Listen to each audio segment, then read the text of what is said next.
And so after digging around internally, the elders of the village church have come to believe that we have failed to fulfill our covenant promises to you as members to lovingly exercise church discipline when necessary. And so if you are a covenant member of the village church, I'm asking you on behalf of the elders, will you forgive us? There are some of you, you're not just members, but you have bore the brunt of our lack of love, care, compassion, mercy. Those are acts that are built into the role of elder. We fail to walk in that with you, and you have bore the brunt of our foolishness. And so for you, I'm not asking you to forgive us of mistakes. I'm asking you to forgive us of our sins. And as we've dug around and looked, there are 5 things I want to specifically ask for forgiveness of. Let me read 1 Peter chapter 5 before I get into that, because here's the charge of God on the elders in regards to how they govern a community of faith. So I exhort the elders among you as a fellow elder and a witness of the sufferings of Christ, as well as a partaker in the glory that is going to be revealed. Shepherd the flock of God that is among you, exercising oversight, not under compulsion, but willingly, as God would have you. Not for shameful gain, but eagerly, not domineering over those in your charge, but being examples to the flock. And when the chief shepherd appears, you will receive the unfading crown of glory. Here are my 5 specific pleas for forgiveness. Number 1, will you forgive us where our counsel turned into control? There have been a couple of cases where our counsel was not heeded and we began to act in a way that was controlling. Please forgive us. That is behavior unbefitting an elder of the Church of Jesus Christ. We did not act in accordance with the grace we have been shown by Christ. Please forgive us.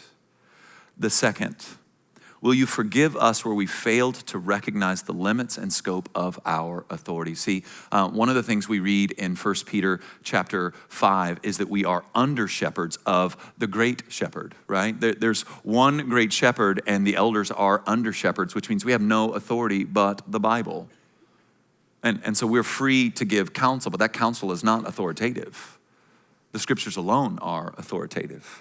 And there were times we have overreached our authority. 3, will you forgive us where we allowed our policies and processes to blind us to your pain, confusion, and frustration? There have been several instances where policy and processes drove rather than the soul of the person sitting in front of us.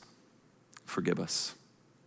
The fourth thing that we saw was that will you forgive us where we acted transactionally rather than tenderly? Again, some of this hooks back up with that process and policy driven narrative that we kept seeing in several cases. So there's some of you, even maybe in this room, that really we dealt with you transactionally, not transitionally. You were kind of on a grid of here's what's sinful, or here's the counsel you didn't heed, and here's how, and so please forgive us. And I think the one that's caused me the most grief and the one where I think we probably did the most hurt, and this was the one where some of our covenant members just faithfully, lovingly engaged us, that started this inquiry long before anything that's going on now was going on. This was brought to our attention. Will you forgive us where we failed to recognize you as the victim and didn't empathize deeply with your situation?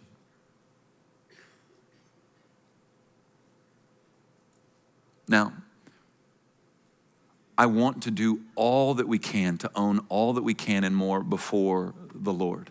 I care not about public relations or how we're perceived in any other way except how the Lord sees us and how we might do what's right before him.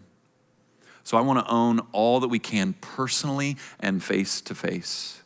And so if, as I've walked through these 5 specific statements of seeking forgiveness from you, you find yourself, your situation, your story under one of those, will you come in and let us own that? And I know that might sound like a terrifying proposition to you. So here's what I would lay before you. Whatever you need to do to feel comfortable, you set the rules. I can tell you this, our only motive is to hear and to learn so that it might not ever happen again. So this isn't an opportunity for us to correct or save face, or that's not, I'm not trying to save face today. I'm trying to own sin before God. Will you come in? Let us hear where we failed you. Let us own it personally, directly to you. You can contact one of the lead pastors. You can contact one of the campus pastors. We'll sit down. We'll hear you out. Again, we don't want to hit balls back and forth. This isn't tennis. We want to learn. We want to hear. We want to own.